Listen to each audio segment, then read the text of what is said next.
अस्सलाम वालेकुम, welcome back to my channel. कैसे हैं आप सब लोग? उम्मीद करती हूँ कि आप सब लोग खैरियत से होंगे। हाँ जी, तो मैं अभी अभी जागी हूँ और जाग के मैंने अपने लिए हैं दाल चावल।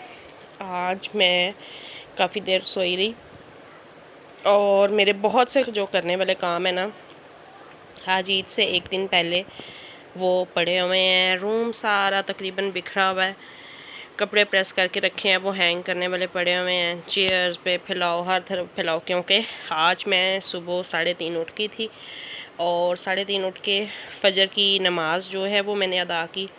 उसके बाद थोड़ा मैंने जो है वो कुरान पढ़ा और कुरान पढ़ने के बाद मैं लग गई थी कपड़े प्रेस करने और तकरीबन मैंने 15 सूट जो हैं वो प्रेस किए हैं, क्योंकि ईद के लिए भी मैंने किए हैं और ईद से अगले दिन हमारी कुर्बानी होगी। तो फिर सब जो है वो बच्चों का भी दिल होता है कि लाइट भी ड्रेसेस हों और नीट भी हों।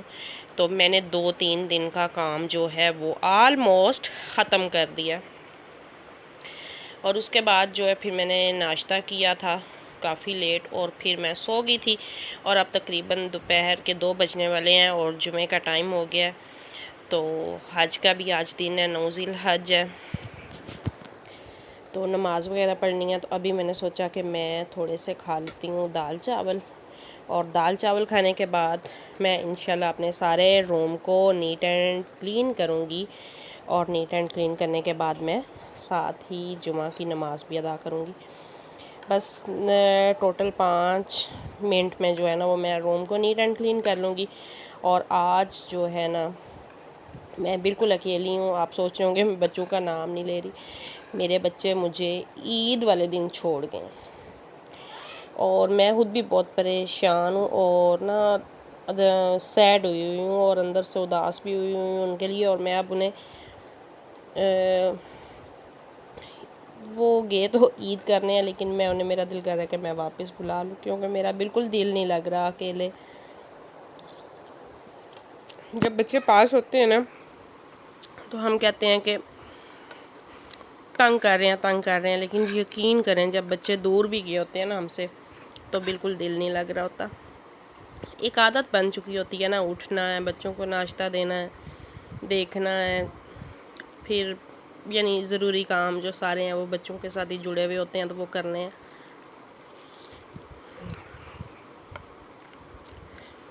आज मेरे सर में बहुत दर्द है, गर्मी भी आज बहुत ज़्यादा है, तो इंशाल्लाह बस अब मैं चावल खा लूँ क्योंकि भूख लग रही थी थोड़ी मुझे।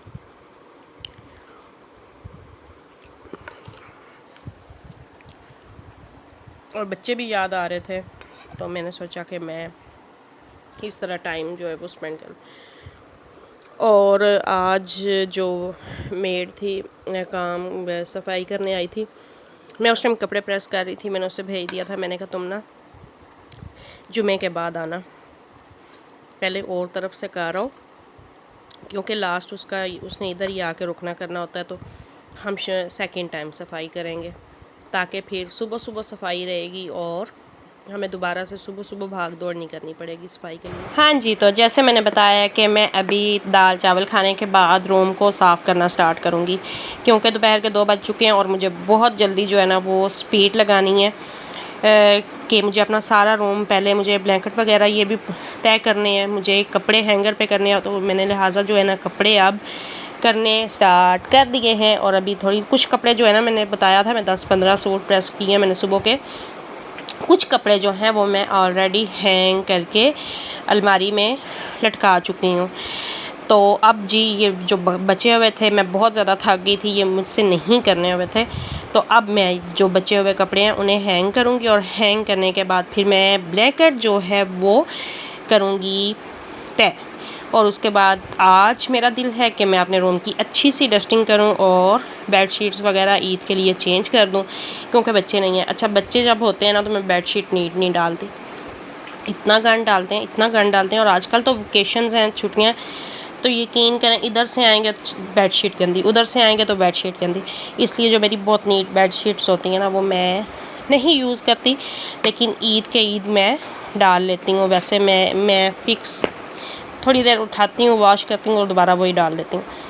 तो कपड़े जो हैं वो मेरे हैंग हो चुके हुए हैं और अब बारी है रूम को साफ़ करने की। काम तो बहुत ज़्यादा लग रहा है क्योंकि बड़ा लंबा चौड़ा काम है। पहले रूम को साफ़ करना है, नीट एंड क्लीन करना है, बेडशीट्स चेंज करनी है, उसके बाद डस्टिंग करनी है और साथ साथ अपनी नमाज के टाइम को भी मैनेज करना है ताकि मेरी आज जुमे की नमाज़ और 9 ज़िलहज की नमाज़ जो है वो रह ना जाए।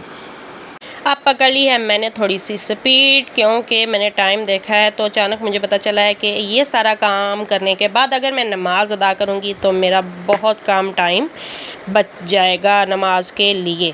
तो लिहाजा मैंने थोड़ी सी अब पकड़नी है स्पीड, जल्दी जल्दी जो है वो मैंने ये मेरी चादरें जो हैं बिल्कुल साफ़ ही थी, मैंने एक दिन पहले डाली हैं तो दोबारा मैं इनको सीधा करके इन्हीं के ऊपर नीट चादरें जो हैं वो ईद के लिए डाल दूँगी।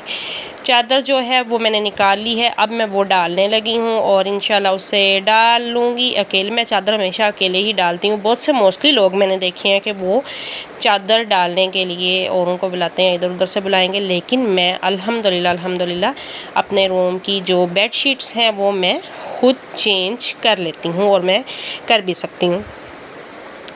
तो आज वही बात हो रही थी और टॉपिक भी यही था कि बच्चे नहीं, और यकीन करें बिल्कुल दिल नहीं लग रहा। काम तो ख़त्म हो रहे हैं लेकिन वो जो एक अंदर से दिल को है ना कि बच्चे पास नहीं है, उदासी। मैं अभी बाहर निकली थी तो मेरी देवरानी कह रही थी कि आप अकेली बोर हो रही हैं, तो मैंने कहा हाँ जी हो रही हूँ बोर, क्योंकि आज मेरा सारा टाइम टेबल जो है ना वो डिस्टर्ब हुआ है बच्चों के ना होने की वजह से। और मैं आज उन्हें वापस बुला लूँगी क्योंकि मुझे लगता है कि मुझे उनके बगैर मैं ईद नहीं कर सकती, तो ना ही मैं कर पाऊँगी। तो आज उन्हें मैं इंशाल्लाह वापस बुलाऊँगी कि आप लोग जो हो वापस आ जाओ। दिल तो उनका भी बहुत बुरा होगा क्योंकि वो परमिशन लेके गए हुए हैं कि हमने इस बार ईद जो है वो घर पे नहीं करनी, हमने अपने कज़नों के साथ जो है वो ईद करनी है।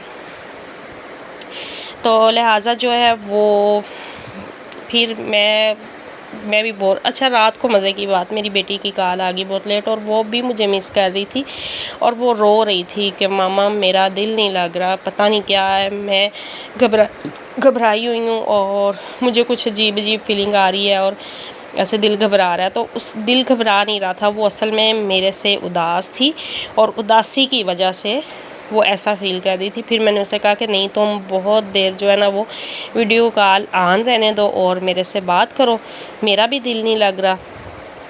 और फिर उसे मैंने कहा कि तुम आयतल कुर्सी वगैरह पढ़ो, सूरत फातिहा पढ़ो, सूरत नास पढ़ो, तो तुम्हें आहिस्ता आहिस्ता नींद आ जाएगी। बेचैन वो भी हैं दूर रह के और बेचैन मैं भी हूँ उनसे दूर रह के। तो फिर चले, अब खुद अपनी मर्ज़ी से गए ना, तो अब जब लगेगा ना कि हमें भी वापस जाना चाहिए तो फिर खुद आ भी जाएंगे और मुझे कन्फर्म है कि आज रात तक वो वापस आ जाएंगे। इतना स्टेमिना नहीं है उनमें कि वो ज़्यादा टाइम के लिए रह सकें। तो लिहाजा जी मेरी जो बेड शीट्स हैं आप देख रहे हैं बड़ी तेज़ी में सारी चेंज हो रही हैं और मैं कर रही हूँ। इसके बाद मैंने स्टार्ट कर दी है अब डस्टिंग, और डस्टिंग काफ़ी ज़्यादा डीपली मेरी करने वाली होती है। मेरा फर्नीचर ही ऐसा है कि जब तक इसकी डीपली क्लिनजिंग डस्टिंग ना की जाए, तकरीबन 1.5 आवर मुझे सिर्फ इस रूम की डस्टिंग पे लग जाता है। और जब तक इस रूम की मैं खुद डस्टिंग ना करूँ पता भी नहीं चलता कि रूम में डस्टिंग हुई है। लिहाजा मैंने ड्रेसिंग टेबल से जो है वो डस्टिंग अब स्टार्ट कर दी है। टाइम हो चुके हैं 2:30 और मुझे अब ये बहुत जल्दी क्विकली सारा काम ख़त्म करना है क्योंकि मुझे अपनी नमाज़ के लिए टाइम निकालना है। आज की नमाज़ वैसे भी जुमे की नमाज़ है और 9 ज़िलहज की वजह से मैं बहुत एक्साइटेड हूँ। और ये है जी मेरे रूम पे एक नज़र कि मैंने सारा रूम नीट एंड क्लीन कर लिया है और अब मैं नमाज़ अदा करूँगी और इंशाल्लाह फिर आपसे मिलते हैं